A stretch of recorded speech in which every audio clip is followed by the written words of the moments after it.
আচ্ছা ছোঁয়া, তুই লোভী না। আমি জানি তোর পরিবার তোকে প্রেশার দিচ্ছে। একবার সব ছেড়ে আমার হাত ধরে দেখ। আমি তোর বাবার যোগ্য জামাই হয়ে দেখাবো, তোর যোগ্য স্বামী হয়ে দেখাবো। প্রুফ করে দিব মানুষ চাইলে ছোট থেকে বড় হতে পারে, আর আমি তা পারবো ছোঁয়া। ছোঁয়া আর পারছে না, কোনোভাবে তন্ময়ের কথা উপেক্ষা করতে পারছে না, কিন্তু যেভাবে হোক তন্ময়ের কাছ থেকে তাকে পালাতে হবে। একটা দীর্ঘশ্বাস ছেড়ে বলল, আমি আসি তন্ময়। আমার বাবাকে আমি কখনো কষ্ট দিতে পারবো না। মায়ের খেয়াল রাখিস। আমাকে আর যদিও আটকে রাখার চেষ্টা করিস, বুঝবো তুই লোভী। তন্ময় সমস্ত পৃথিবী ধরে কাঁপতে শুরু করলো। চেনা মানুষের অচেনা রূপ তাকে ছিন্ন ভিন্ন করে দিচ্ছে। এত বড় কথাটা ছোঁয়া তাকে শোনাতে পারলো? ছোঁয়া হাত ছেড়ে দিয়ে কান্না মিশ্রিত ও কণ্ঠে বলল, হ্যাঁ, আমি লোভী, ভীষণ লোভী। তোর ভালোবাসার লোভী আমি। মৃন্ময় আর দীপ খানিকটা দূরে দাঁড়িয়ে ওদের দুজনকে দেখছে। ততক্ষণে অসুস্থ অবস্থায় সারাও এসে হাজির হয়েছে। তন্ময়ের অসহায়ত্ব ওদের তিনজনকে কষ্ট দিচ্ছে। ওদের কথোপকথন শেষ হলে ওরা তিনজন ভেতরে প্রবেশ করলো। মৃন্ময় আর দীপ ভেঙে পড়া তন্ময়কে ধরলো। ছোঁয়ার দিকে অগ্নি চোখে তাকালো ওরা দুজন, যেন এখনই চোখ দিয়ে গিলে খেয়ে নিবে। মৃন্ময় রাগান্বিত হয়ে বলল, তন্ময় কোনোদিন বলতে পারিনি, তবে আমি বলছি, তুই আর তোর বাপ দুজনেই লোভী। তোর বাপের এমন টাকা ভরে আমি মুতিও না। তোর বাপ তোর জন্য টাকাওয়ালা ছেলে খুঁজেই ঠিক, কিন্তু তোর বাপের সমস্ত সম্পত্তি দিয়েও তন্ময়ের মতো ছেলেকে কেনার তুই আর তোর বাপ তন্ময়ের যোগ্যই না। আমার বোন হলে আমি তন্ময়ের সাথেই বিয়ে দিতাম। কত টাকার প্রয়োজন তোর বাপের? তোর বাপের কি টাকার এতই অভাব যে বড়লোক ছাড়া বিয়ে দেওয়া যাবে না? তোর বাপকে শাহবাগে থালা নিয়ে বসতে বল। তন্ময় ছাড়া তোর বিয়ে অন্য কারোর সাথে হতে দেব না, কোনোদিনও না। দেখি তোর বাপ তোকে কিভাবে বিয়ে দেয়। কি ভেবেছিস তুই এভাবে তন্ময়ের জীবনটা শেষ করে তুই বড়লোক ছেলের গলায় মালা দিবি? জীবনও হতে দিব না। যদি তন্ময় কাঁদে, তোকেও কাঁদতে হবে। সারা ছোঁয়াকে জড়িয়ে ধরে বলল, বেবি কি হয়েছে? এসব কি শুনছি? আমি জানি সামথিং ইজ রং। প্লিজ মাথা ঠান্ডা কর। দেখ তন্ময় কেমন পাগলামো করছে। আঙ্কেল সব মেনে নিবে। তুই তন্ময়কে বিয়ে করে নে। আমরা আছি সবাই, সব ঠিক হয়ে যাবে। আমি জানি অনেক সমস্যায় আছিস তুই। ছোঁয়া সারার থেকে নিজেকে ছাড়িয়ে নিল। বেশ কঠিন গলায় বলল, আমার ড্রাইভার ওয়েট করছে। আমি এই বিষয়ে আর কথা বলতে চাই না। তাছাড়া আমি তন্ময়কে কোনোদিনও ভালোবাসিনি। সারা হাজার রকম ভাবে ছোঁয়াকে বোঝানোর ট্রাই করলো, কিন্তু কোনো কাজ হলো না। ছোঁয়ার কারো কথা না শুনে তন্ময়কে ভেঙে চুরে একাকার করে গাড়িতে উঠে চলে গেল। তন্ময় বাচ্চাদের মতো হাউমাউ করে কান্নাকাটি শুরু করলো। মৃন্ময়, দীপ, সারা সবাই তন্ময়কে সামলাতে ব্যস্ত হয়ে পড়লো। কারো কোনো সান্ত্বনা তন্ময়ের হৃদয়ের যন্ত্রণা কমাতে পারলো না। কেউ যেন ধারালো তালোয়ার দিয়ে তন্ময়ের হৃদয়টা টুকরো টুকরো করে দিল। মানসিক যন্ত্রণায় ছটফট করছে তন্ময়। এই যন্ত্রণা বড়ই ভয়াবহ। যে পেয়েছে সেই জানে, এমন যন্ত্রণার কোনো ওষুধই পৃথিবীতে নেই। দুপুর গড়িয়ে বিকাল হয়ে গিয়েছে। সারার মনে পড়ল সে বাসায় কাউকে না জানিয়ে চলে এসেছে। সারা অসুস্থ শরীর রোশন স্যারকে বললে সে জীবনেও আসতে দিত না, আর শাশুড়িকে বললে হাজারটা কথা শোনাতো। সারা ব্যাগ থেকে ফোন বের করলো। ফোনের দিকে তাকিয়ে চোখ উল্টে গেল। 97 মিসড কল। সারা কলগুলো চেক দিয়ে দেখলো সব কল রোশান সিদ্দিকের দেওয়া। ফোন কখন সাইলেন্ট হলো সে তো জানেই না। এদিকে ছোঁয়া বাড়িতেও যাওয়া দরকার। ছোঁয়া যা কিছুই বলে যাক না কেন, ওর মনের অবস্থা ভালো নয়। এদিকে আবার তন্ময়কে না সামলাতে পারলে ভুলভাল কিছু করে ফেলবে। সারা দুশ্চিন্তা দেখে মৃন্ময় বলল, সারা, তুই বাসায় যা। আর হ্যাঁ, ওই মাদারবোর্ড ছোঁয়ার সাথে আমাদের কোনো সম্পর্ক নেই আজ থেকে। সবাই ওকে মিলে ব্লক দিব। জীবনে পাপ করেছিলাম ওর মতো বড়লোকের মেয়ের সাথে ফ্রেন্ডশিপ করে। ওর সাথে আজ থেকে কোনো সম্পর্ক নেই আমাদের। দীপ তন্ময়ের উদ্দেশ্যে বলল, শালা, তুই ছেমড়ে মানুষের মতো কাঁদছিস কেন? এসব ব্রেকআপের কষ্ট সামরিক কিছু নয়। কাকিমার কাছে কি জিজ্ঞেস কর, তোকে জন্ম দিতে গিয়ে কতটুকু ব্যথা সহ্য করেছে। আজ থেকে প্রতিজ্ঞা কর, আমরা গরিব হয়ে জন্ম নিয়েছি, মরবো বড়লোক হয়ে। আমাদের তিন বন্ধুর একদিন বিশাল বড় ব্যবসা হবে, ছোঁয়ার বাবার চেয়ে বড়, অনেক বড়। তখন অনেক ছোঁয়ার বাপ মেয়ে নিজ হাতে আমাদের দিকে এগিয়ে দিবে। তোরা সামলা ওকে প্লিজ। আমি পরে ফোন দিব আবার। সারা ওদের থেকে বিদায় নিয়ে রোশন স্যারকে কল ব্যাক করলো। সারা একটা জিনিস খুব ভালোভাবে জানে, যা কিছুই হয়ে যাক না কেন রোশন স্যার তাকে কখনোই কিছু বলবে না। রোশন স্যারকে সামলানোর জন্য তার একটু হাসি যথেষ্ট। রোশন সিদ্দিকী ফোন রিসিভ হতে গম্ভীর কণ্ঠে বলল, আর ইউ ওকে? সারা হাসি মাখা মুখে উত্তর দিল, হ্যাঁ, ঠিক আছে। আমি ফোন সাইলেন্ট ছিল, বুঝতে পারিনি। কুরিয়ারে একটা পার্সেল এসেছে, নিয়েই ফিরছি। আবারও একই রকম কণ্ঠে উত্তর এলো, এ রইস, বলেই ফোনটা কেটে দিল। এই প্রথমবার কেমন অদ্ভুত শোনালো রোশান স্যারের কথা, কেমন যেন ভারী কণ্ঠে উত্তর দিলেন। সারা দ্রুত কুরিয়ার অফিসে গেল। একটা নাম না জানা অজ্ঞাত ব্যক্তি সারার নামে পার্সেল পাঠিয়েছে। শুধু পার্সেল নয়, সে প্রায় তার ফোন নাম্বারে রোমান্টিক মেসেজ সেন্ড করে। সারা এই নাম্বারটা পৃথিবীর কেউ জানে না। এই নাম্বার বাইরে যাওয়ার কোনো সিস্টেম নেই। এই নিয়ে 5বার কুরিয়ার পার্সেল এলো। খুব অদ্ভুত ব্যাপার, তার একান্ত পছন্দগুলো অজ্ঞাত ব্যক্তিটি জানে। এমন বড়লোকি পার্সেল কে দেয় তাকে? প্রথমবার বিশাল বড় একটা কসমেটিক্সের বক্স পাঠিয়েছিল, সেখানে সব ব্র্যান্ডের সাজগোজ প্রোডাক্ট ছিল। এর পরের বার এলো জুতার পার্সেল। সারার একদম পায়ের মাপে 8 জোড়া দামি জুতা পাঠালো। এর পরের বার 30টা সুন্দর সুন্দর কালারের লিপস্টিক পাঠালো। এর পরের বার পাঠালো বিশাল বড় বড় 2টা পান্ডা, সাথে অনেক রকমের কানের দুল, সাথে অনেকগুলো ফুল। আজ আবার কি আছে? সারা পার্সেল রিসিভ করে একটু মন খারাপ করলো। গিফটগুলো যে পাঠাচ্ছে পাঠাক, একদিন না একদিন ঠিকই তার পরিচয় দিবে। যেদিন পরিচয় পাবে সেদিনই মুখের উপর ছুঁড়ে মারবে। মনটা ভারী হলো সারার। এই গিফটগুলো রোশন স্যার দিলে আজ খুশিতে পাগল হয়ে যেত সারা। আচ্ছা, রোশন স্যার কি কোনোদিনও এভাবে সারপ্রাইজ দিতে পারবেন? উনি কি আদৌ বুঝেন এসব? হয়তো ওনার বয়সী পুরুষেরা এসব বোঝে না। বিকালে সারা বাসায় ফিরল। বাসার সবাই ঘুমোচ্ছে। পার্সেল হাতে চুপি চুপি সারা নিজের ঘরে প্রবেশ করলো। রুমে প্রবেশ করে পার্সেলটা নিচে রাখলো। বিছানায় বসে রোশন সিদ্দিকি ল্যাপটপ চাপাচাপি করছে। সারা রোশনের ভাবসাব খুব একটা ভালো বুঝছে না। রোশনের কাছে এগিয়ে এসে বলল, কিভাবে যে ফোন সাইলেন্ট হলো টের পাইনি। সারা এগিয়ে আসতে রোশান ল্যাপটপের শাটার অফ করে দিল। চেহারার অবস্থা আকাশের কালবৈশাখীর মেঘের মতন ভয়াবহ। সারা একটু ভয় করছে। সে আমতা আমতা করে বলল, আপনি কি রাগ করেছেন স্যার? আসলে কি হয়েছে জানেন? রোশান সারার দিকে গম্ভীর দৃষ্টিতে তাকিয়ে বলল। I am not interested. সারা ধপ করে বিছানায় রোশানের পাশে বসে পড়ল। রোশানের মুখের দিকে উকি মেরে বলল, যা ভেবেছিলাম তাই। মাই স্বামী ইজ রাগিং। রোশান অদ্ভুত চোখে সারার দিকে তাকালো। এটা কোন ধরনের ল্যাঙ্গুয়েজ? রোশানের অদ্ভুত চাহনির মুখের দিকে তাকিয়ে সারা বলল। কত ডিগ্রি রেগে আছেন স্যার? রোশানের চোখে চশমা খুলল। সারার ফ্যাকাশে চেহারার দিকে তাকালো, চোয়াল শক্ত করে বলল, তুমি কি আমার সাথে মজা করছো? টেবিলে খাবার একটা ওষুধ আছে, খেয়ে নিও। বলেই রোশান বিছানা ছেড়ে নামলো। ড্রেসিং টেবিলে ড্রয়ার থেকে বাইকের চাবি নিয়ে ঘর ছেড়ে বাইরে চলে গেল। সারা পেছন থেকে ডেকে বলল, আরে যাচ্ছেন কোথায়? আমি তো অসুস্থ মানুষ, হাত দিয়ে খেতে পারবো না। বাইকের হর্নের শব্দ শোনা গেল, মানে রোশান বাইক নিয়ে বেরিয়ে পড়েছে। সারা পড়ল মহাবিপদে। সে রেগে গেলে রোশান সিদ্দিকী ঠান্ডা মাথায় ডিল করে, কিন্তু রোশান সিদ্দিকীর রাগ সে কিভাবে নিবারণ করবে? রোশান সিদ্দিকী পছন্দ অপছন্দের ব্যাপার তো কিছুই সে জানে না। সারার ফোনে মেসেজে টুং একটা শব্দ হলো। ইনবক্স ওপেন করে দেখলো রোশান স্যারের মেসেজ। সেখানে লেখা রয়েছে, বাসায় ফিরে জন্য দেখি খাবার অ্যান্ড মেডিসিন খেয়ে নিছেন, না হলে ভালো হবে না ব্যাপারটা।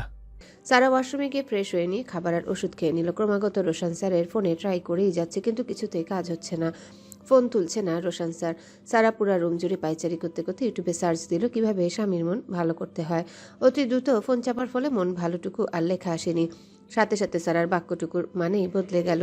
ইউটিউবে অসংখ্য আজে বাজে জিনিসে ভরে গেল। সারা দ্রুত কেটে দিয়ে চোখ কপালে তুলে বলল, নাউজুবিল্লাহ নাউজুবিল্লাহ নাউজুবিল্লাহ, এসব কি? হ্যাঁ, ইউটিউব নিজের মায়ের থেকে পরামর্শ, বিবাহিত কাজিন, সবার থেকে এতক্ষণে তার পরামর্শ নেওয়া শেষ যে কিভাবে স্বামীর মন ভালো করতে হয়। সন্ধ্যা গড়িয়ে ঘড়ির কাঁটায় রাত 11টা বাজে। এত রাত করে রোশান স্যার কখনোই বাড়িতে ফেরেন না। সারা একবার ঘর একবার বারান্দা এমন করছে, অশান্তিতে ছটফট করছে ভেতর বাহির। অবশেষে রাত 11:30টার সময় রোশান স্যার বাসায় ফিরল। সারা ছুটে গেল বারান্দায়। রোশানের গম্ভীর মুখের দিকে তাকিয়ে আহ্লাদি গলায় বলল, এত লেট কেন করলেন? জানেন না রাতে আমার একা একা ভয় করে। রোশান সেই কথার কোনো উত্তর না দিয়ে বাইক রেখে রুমে চলে গেল। সারা পিছে পিছে গেল রোশানের। রোশান ওয়ার্ড্রপ খুলে একটা ট্রাউজার আর টি শার্ট নিয়ে ওয়াশরুমে গেল। চেঞ্জ করে ফিরে এসে সারার দিকে একবারও তাকালো না, সোজা বিছানায় গিয়ে শুয়ে পড়ল। সারা অবাক হয়ে রোশানের দিকে তাকালো। রোশান তাকে একটু পাত্তা দিচ্ছে না। রোশানের রাগ ভাঙাতে গিয়ে নিজেই রেগে যাচ্ছে। বিরক্ত হয়ে রোশানের কাছে গিয়ে বলল, বিয়ে হতে পারলো না 2 দিন, এখনই এত অবহেলা? রাত করে বাড়ি ফিরছেন, আমার দিকে তাকাচ্ছেন না, সমস্যাটা কি? রোশানের কোনো কথার উত্তর দিল না। সে ঘুমের চেষ্টা চালালো। সারা বিরক্ত হয়ে রোশানের গায়ে হাত রেখে বলল, কি সমস্যা আপনার? কথা কেন বলছেন না? রোশান সারার হাত ঝাড়ি মেরে বলল, তুমি কি আমাকে ঘুমোতে দিবে নাকি রুমের বাইরে যাব? Don't disturb me. সারা নিজের কথায় ছ্যাঁত করে উঠে। সে আবার আরেকজনের রাগ ভাঙাবে কি করে? সেই ধৈর্য তার নেই। নিজেই বিরক্ত হয়ে বলল, বাইরে তো যাবেনি, ঘরে এত সুন্দর বউ, বউয়ের সাথে কিভাবে কথা বলতে হয় সেই রুচি আছে আপনার?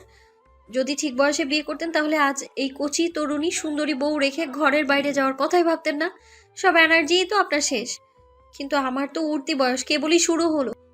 বাবা যে কেন এই মধ্যবয়সী আধবুড়ো লোকটার সাথে আমার বিয়েটা দিয়ে আমার জীবন যৌবন সব নষ্ট করলো কে জানে। একটা অসুস্থ রোগীর সাথে আমার বাবা আমার বিয়ে দিয়েছে। রোশান শোয়া ছেড়ে উঠে বসলো, চোখের চশমাটা দ্রুত পরে নিল। ড্রানভু কুচকে বিরক্ত চোখে সারার দিকে তাকিয়ে বলল, কি বললে? আমি অসুস্থ? তোমার কোন দিক থেকে আমাকে অসুস্থ মনে হচ্ছে? সারা আঙ্গুল উঁচিয়ে রোশানকে উদ্দেশ্য করে বলল, যদি সুস্থই হতেন এতদিন আমরা এক ঘরে ঘুমালাম, অথচ আপনি বাবা ডাক শুনতে পারলেন না। এটা সমস্যা ছাড়া আর কি? মুহূর্তের মাঝে রোশানের ঝড় বৃষ্টি রাতের কথা মনে পড়ল সারার। অজান্তেই তাদের মাঝে গভীর একটা সম্পর্ক হয়েছে। সারা যদি কখনো জানে তার অজান্তেই রোশান এত বড় একটা কাজ করেছে, তাহলে কি কি ভাববে? রোশান তার অসুস্থতার ফায়দা নিয়েছে, অন্য জগতে হারিয়ে গেল রোশান। সে সারার কথার আর কোনো উত্তর দিল না, গম্ভীর হয়ে বসে রইল বিছানায়। রোশানকে গম্ভীর দেখে সারা তার সামনে হাতের তুড়ি বাজিয়ে বলল। কি ভাবছেন? রোশান তীব্র বিরক্ত চোখে সারার দিকে তাকিয়ে বলল, নোংরা কথাবার্তা বন্ধ করো, আমি গেলাম তো, ঘুমাতে চাই। বলেই আবারও শুয়ে পড়ল। সারা চেষ্টা করেও কোনোভাবে রাগ ভাঙাতে পারল না। এভাবে কেটে গেল 3 দিন। রোশানের রাগ একটুও কমেনি। এর মাঝে সারা সব রকম চেষ্টা চালিয়ে ব্যর্থ হয়েছে। 3 দিন পর রাত 11টা বাজে। রোশান বাইক নিয়ে বাসায় ফিরল। গত 3 দিন ধরে বাসায় ফেরার পর দেখে সারা দাঁড়িয়ে আছে, এক নিঃশ্বাসে খানিকটা বিড়বিড় করে। বাবা যে কেন এই বয়স্ক লোকের সাথে বিয়ে দিয়েছিল এভাবেই শুরু করে রেগুলার। আজ সারাকে না দেখে রোশান আশেপাশে তাকালো। সারা দুষ্টু কোথাও লুকিয়ে থাকতে পারে, এদিক ওদিক উকি মেরেও লাভ হলো না। আজ ভীষণ টায়ার্ড লাগছে রোশানের। শার্টের বোতাম খুলতে খুলতে রুমে প্রবেশ করলো। রুম অন্ধকারাচ্ছন্ন করে রাখা। রোশান দুবার সারার নাম ধরে ডাকলো, কিন্তু সারা শব্দ পেল না। বুকের ভেতর অজানা এক দুশ্চিন্তা বাড়ি মেরে উঠল। সেকেন্ডের মাঝে হাজারো চিন্তা মস্তিষ্কে বাসা বাঁধল। রোশান হাত দিয়ে হাতড়ে রুমে লাইট অন করলো। লাইট অন করতে দক্ষিণের ওয়ালে চোখ পড়তে রোশানের চোখ দুটো কপালে উঠল। অবাক চোখে তাকিয়ে রইল তার সামনে দাঁড়িয়ে থাকা রমণীটির দিকে। চোখে যেন ভ্রম দেখছে রোশান। তার সামনে অতিরিক্ত কথা বলা সে অবুঝ পাগলি মেয়েটি নেই, যেন এক আবেদনময়ী নারী তার ভালোবাসার ডাকে ডাকছে। রোশান সারার পা থেকে মাথা অবধি তাকালো। সারার গায়ে রোশানের নীল রঙের শার্ট যা হাঁটুর উপর অবধি পড়েছে, পরনে কালো শর্ট স্কার্ট যা হাঁটুর উপর পর্যন্ত, কিন্তু শার্টে সেটা ঢেকে গিয়েছে। হাঁটু হতে পায়ের পর্যন্ত ধবধবে সাদা দেখাচ্ছে, যেন সদ্য ফোটা লাউয়ের দুধ সাদা ফুল। এক পায়ে একটা পায়েল পরা, বা পায়ের একটা আঙ্গুলে অঙ্গুট পরা, ঠোঁটে গাঢ় লাল লিপস্টিক পরা, সোনালি রঙের চুলগুলো এলোমেলোভাবে ছেড়ে দেওয়া। সারা উপরে ঠোঁট দিয়ে নিচের ঠোঁট কামড়ে ধরে রোশানের দিকে এগিয়ে যাচ্ছে। রোশানের কাছাকাছি গিয়ে ওর গলা জড়িয়ে ধরে টাই খুলতে খুলতে বলল, তাই আমি খুলে দিচ্ছি স্যার। রোশানের রাগ কখন কোথায় উবে গেছে সে নিজেও জানে না। সে শুধু মাদকগ্রস্তের ন্যায় তাকিয়ে রয়েছে সারার দিকে। সারাকে এত মোহনীয় দেখাচ্ছে কেন আজ? রোশান শুকনো কাশি দিয়ে বলল, উল্টাপাল্টা কিছু খাওনি তো? এমন অদ্ভুত পোশাক পরেছো। সারা টাইটা খুলে বিছানায় ছুঁড়ে মেরে রোশানের শার্টের বোতাম খুলতে খুলতে বলল, বারে, আমার স্বামীর কি অধিকার নেই মাঝে মধ্যে বউকে একটু হট লুকে দেখার? শার্টের বোতাম খোলা শেষ হলে রোশানের উন্মুক্ত বুকে সারা আঙ্গুল চালাচ্ছে। রোশান টিচার হিসেবে ধৈর্যশীল পুরুষ হতে পারে, কিন্তু স্বামী হিসেবে বইয়ের আবেদনময় ইশারায় চুপ থাকার মতো ধৈর্যশীল সে নয়। সারার ঘাড়ে হাত রেখে বলল, স্বামীকে তার অধিকার প্রয়োগ করতে দিচ্ছ? সারা দুষ্টু হেসে জবাব দিল, যে স্বামী 3 দিন রাগ করে থাকে তার কি আদৌ অধিকার লাগবে? রোশানের দুঠোঁট জুড়ে বিশ্বজয়ের হাসি মাদক ভরা কণ্ঠে বলল। কোনো রাগ নেই সুইটহার্ট। সারা কৌতূহলী চোখে জিজ্ঞাসা করল, রাগ শেষ? হুম। সারা এবার রোশানের গলা ছেড়ে বলল, আমার রোম্যান্স শেষ। বিবাহিত এক বান্ধবী শিখিয়ে দিয়েছিল পুরুষ মানুষ ভীষণ চরিত্রহীন হয়। একবার হট লুকের সামনে যাও, বিষও খেয়ে নেবে। আপনার রাগ শেষ, আমার রোম্যান্স শেষ। বলেই হাঁটা দিল। রোশান সারার হাত টেনে ধরল, ভারী হয়ে আসা কণ্ঠে বলল। তোমার রোমান্স শেষ? সারা কাচুমাচু মুখে বলল, জি স্যার। রোশান সারাকে একটানে নিজের কাছে নিয়ে এলো। পেছন থেকে সারার কোমর জড়িয়ে ধরে বলল, কিন্তু আমার শুরু। Let me finished sweetheart. কথাটা কর্ণকুহরে প্রবেশ করতে অদ্ভুত এক অনুভূতি জড়সড় হলো সারার ভেতর। সে ভাবতেই পারছে না কথাটা রোশান স্যারের মুখ হতে বের হয়েছে। অর্ধনগ্ন থাকলেও যে পুরুষ ফিরে তাকিয়ে দেখে না, দৃষ্টি সর্বদা সংযত রাখে সে পুরুষ। শক্ত হাত জোড়া আজ তার কোমরে। যে পুরুষের কণ্ঠ সবসময় গাম্ভীর্যপূর্ণ থাকে, সে পুরুষের কণ্ঠে মাদক ভরা এক তৃষ্ণার্ত প্রেমিকের কণ্ঠের ন্যায় শোনাচ্ছে। আশ্চর্য হলো সারা। চোখে মুখে এক ভয়াবহ বিস্ময়কর অবস্থা। সেই ভয়াবহ বিস্ময়কর চাহনি নিয়ে ঘাড় কাত করলো। দেখতে ইচ্ছা করলো চিরচেনা পুরুষের হঠাৎ অচেনা আচরণ করা মুখখানা। মুখ তুলে চাইল রোশান স্যারের দিকে। সারার চোখ দুটো মুহূর্তের মাঝে এক অদ্ভুত মুগ্ধতায় সিক্ত হলো। চাকচিক্যময় হয়ে উঠল সারার মুখের অদল। রোশান সিদ্দিকীকে প্রেমিক রূপে এত চমৎকার সুন্দর দেখায় সে আগে কেন বোঝেনি। এত সুন্দর, এত সুদর্শন, এত আকর্ষণীয় একজন শ্যামবর্ণের পুরুষকে দেখাতে পারে, সেটা রোশান সিদ্দিকীকে না দেখলে এই জীবনে সারার আর দেখার সৌভাগ্য হতো না।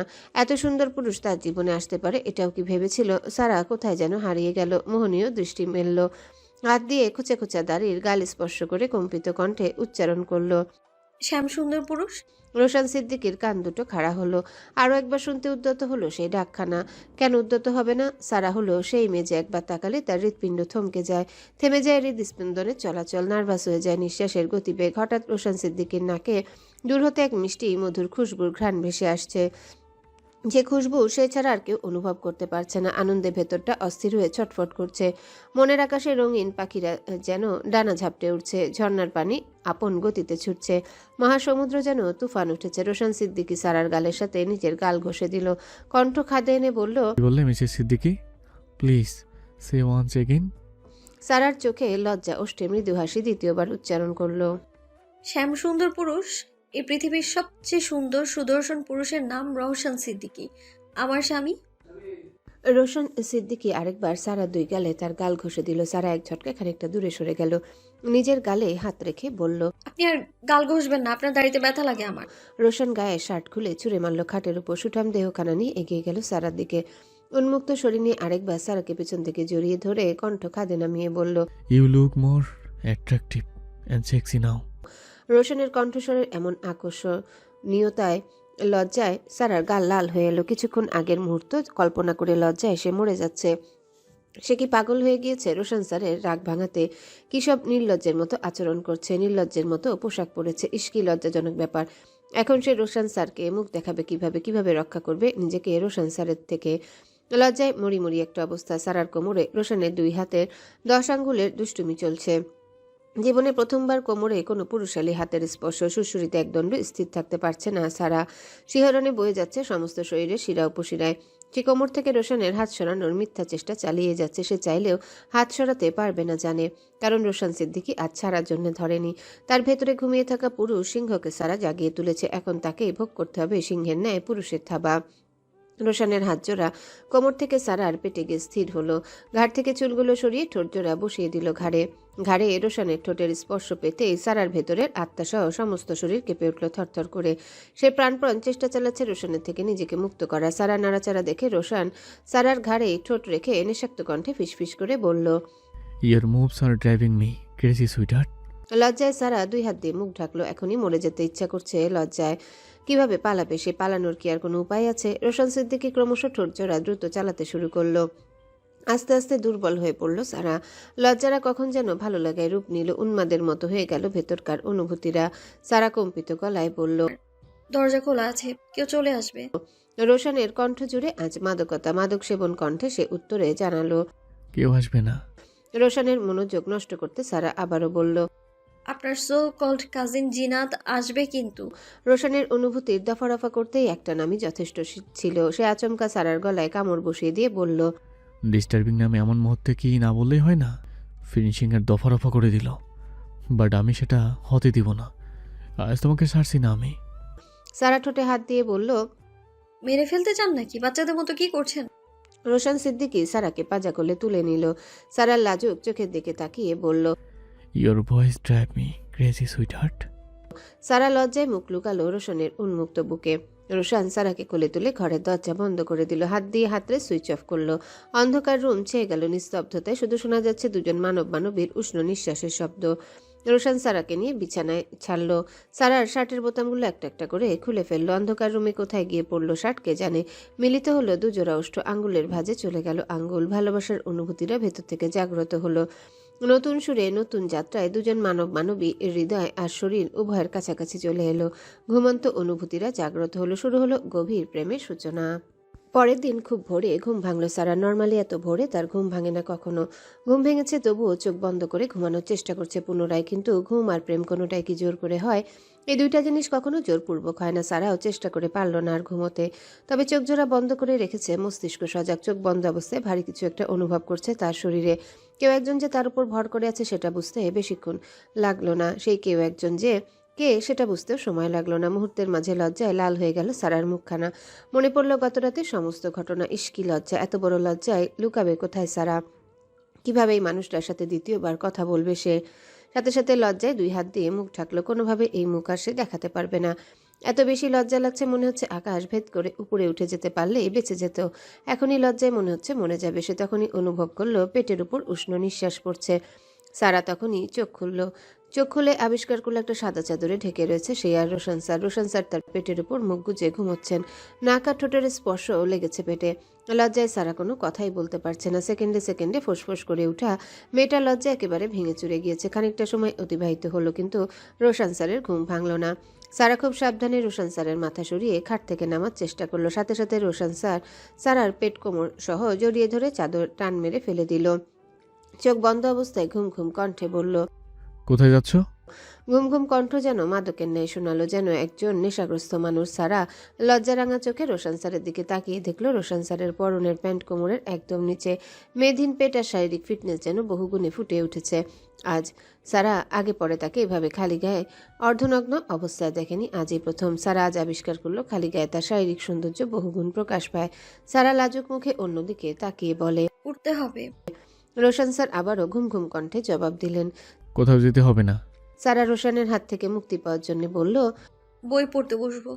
রোশন স্যার তখন চোখ খুললেন। ঘুম ঘুম চোখে সারা লজ্জারাঙা মুখের দিকে তাকিয়ে অভিভূত হলো। নেশালো কণ্ঠে বলল, ক্লাস তো নিচ্ছি তোমার, স্পেশাল ক্লাস, প্র্যাকটিক্যাল ক্লাস। বই না পড়লেও চলবে। বলেই সারার মসৃণ পেটে ঠোঁট ডুবালো। লজ্জায় সারা এবার মরেই যাবে। দ্রুত মুখ ঢাকলো 2 হাত দিয়ে। রোশন স্যার সারার লজ্জারাঙা মুখের দিকে তাকিয়ে বললেন, আমার বউ সুন্দর জানতাম, কিন্তু লজ্জা পেলে এত সুন্দর লাগে জানতাম না। নারীর অর্ধেক রূপ লজ্জায়। সারা লজ্জা মিশ্রিত কণ্ঠে জিজ্ঞাসা করলো, বাকি অর্ধেক কিসে? রোশন স্যার আবারও সারার পেটে চুমু খেলেন। দুষ্টু হেসে জবাব দিলেন। বাকি অর্ধেক আমার আদর আর ভালোবাসায়। সারা আবারও ভীষণ লজ্জা পেল। সে রোশনের থেকে পালাতে চাইছে, পালানোর কোনো রাস্তা খুঁজে না পেয়ে বলল, দেখুন ছাড়ুন আমায়, এখনই পড়তে বসবো আমি।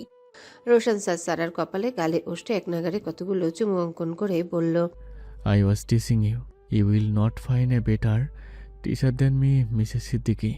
সারা আবারও লজ্জা রাঙা চোখ রোশন স্যারের মুখের দিকে তাকিয়ে বলল, এটা কি পড়াচ্ছেন? আর কিসের ক্লাস এটা? Romance class. এখন থেকে নিয়মিত একাডেমিক ক্লাসের পাশাপাশি রোমান্সের ক্লাস শেখাবো তোমাকে। It's my special class for you. Sara আবারও ভয়াবহ লজ্জা পেল। এই থমথমে গম্ভীর মানুষ যে এত অসভ্য সেটা সারা জানা ছিল না। দেখলে মনে হতো এসব কিছুই সে বোঝে না, কিন্তু সে যে এই বিষয়েও ফার্স্ট এখন বুঝতেছে। সারা লজ্জা মিশ্রিত কণ্ঠে বলল, সবাইকে বলে দিব কিন্তু। অ্যাকাউন্টিং এর টিচার রওশন স্যার আমার সাথে পচা কথা বলে। রোশন দ্রুত শোয়া থেকে উঠল, সারাকে বলল। এই তুমি কাজের খেলাতে আমাদের মাঝে কি হয় না হয় বলেছো কেন? সারা নিজেও উঠে বসে বলল, কই বলি না তো। তাহলে ওনারা জানলো কিভাবে এতদিন আমাদের মাঝে কিছু হয়নি কেন? সারা মুখ কাচুমাচু করে বলল, আসলে ওনারা খুব চালাক। আমি ফ্যামিলি প্ল্যানিং নিয়েছি কিনা ইত্যাদি ইত্যাদি। আমি বলেছিলাম আমাদের মাঝে তেমন কিছুই হয়নি। রোশন বিছানা ছেড়ে উঠল, ওয়াশরুমে যেতে যেতে বলল, এইসব কাউকে বলতে নেই, আর এগুলো খুব প্রাইভেট ব্যাপার, আর বলবা না, ঠিক আছে? সারা মাথা নাড়িয়ে সম্মতি জানালো যে ঠিক আছে। সেদিন বৃষ্টির পর মৃন্ময় আর তরির মন কাছাকাছি এসেছিল। অনুভূতির অনেক কাছাকাছি এসে দুজন উপলব্ধি করলো দুজন দুজনকে ভালোবাসে। সেই ভালোবাসার তীব্রতা বিগত কয়েকদিনে বেড়ে চলেছে বহুগুণ। তরির জীবনের সবচেয়ে মিষ্টিমধুর সময় অতিবাহিত করছে এই মুহূর্তে। কে জানতো মরা গাছে নতুন করে ফুল ফুটবে। যে মেয়েটা হাসতে ভুলে গিয়েছিল সে আবার নতুন করে হাসবে, কাউকে নিয়ে রঙিন পৃথিবীর স্বপ্ন দেখবে। লাস্ট কয়েকদিন তরির ঠোঁটে সবসময় মৃদু লাজুক হাসি থাকে। গান শুনতে ভালো লাগে, নাচতে ইচ্ছা করে। আসলে মন সুস্থ থাকলে পৃথিবীর সবই ভালো লাগে। মানসিক শান্তিই হলো মেন। মানসিক শান্তি থাকলে পৃথিবীর কোনো কষ্টই যেন কষ্ট বোধ হয় না। মানসিক শান্তির জন্য একজন বিশ্বস্ত মনের মানুষই যথেষ্ট।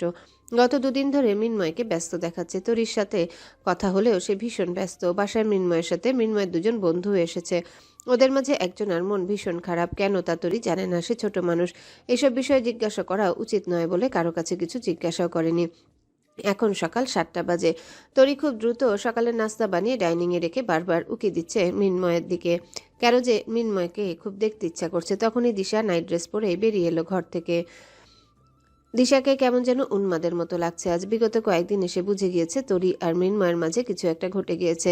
আর সত্যটুকু দিশা মেনে নিতে পারছে না। মানুষ যখন অন্যায়ের পথে ছোটে ঠিক ভুলের পার্থক্য ভুলে যায়। দিশা টাকার লোভে তরির বাবাকে বিয়ে করলেও মনের দিক থেকে তার মৃন্ময়ের মতো হ্যান্ডসাম ছেলেই পছন্দ। তখন টাকার লোভে পাগল হয়ে তরির বাবাকে বিয়ে করেছিল। এখন মৃন্ময়ের একটু স্পর্শ পেতেই পাগল। দিশা উন্মাদ হয়ে আছে মৃন্ময়কে কাছে পাওয়ার জন্য। অনেকবার শারীরিক অঙ্গভঙ্গির মাধ্যমে বুঝিয়েছে, কিন্তু মৃন্ময় পাত্তা দেয়নি। কিন্তু এখন মৃন্ময় আরও হাতছাড়া হয়ে গিয়েছে। সে পুরোপুরি তরির আয়ত্তে চলে গিয়েছে। লাস্ট কয়েকদিন দিশা পাগলের মতো আচরণ করছে, তরিকে সহ্যই করতে পারছে না। ডাইনিংয়ে তরিকে দেখে অগ্নি চোখে তাকালো একবার, তারপর বের হয়ে গেল ফ্ল্যাট ছেড়ে। তরি খানিকটা অবাক হলো দিশাকে দেখে। নিজেকে আটকে রাখার চেষ্টা করে ব্যর্থ হয়ে প্রশ্ন করল। যাচ্ছ কোথায়? দিশা পৈশাচিক একটা হাসি দিয়ে বলল, কেউ একজন আমাকে ডেকেছে, সামওয়ান স্পেশাল। বলেই বের হয়ে গেল। তরির কাছে অবাক লাগলো, তার বাবা তো ভেতরে আছে, তাহলে গেল কোথায়? মৃন্ময়ের দোতলার একটা রুম পড়ে রয়েছে। দিশা সেখানে গিয়ে অপেক্ষা করছে। কিছুক্ষণের মাঝে মৃন্ময় হাজির হলো সেই রুমে। মৃন্ময় সে রুমে প্রবেশ করতে দিশা দরজার আড়াল থেকে এসে দরজা লাগিয়ে দিল।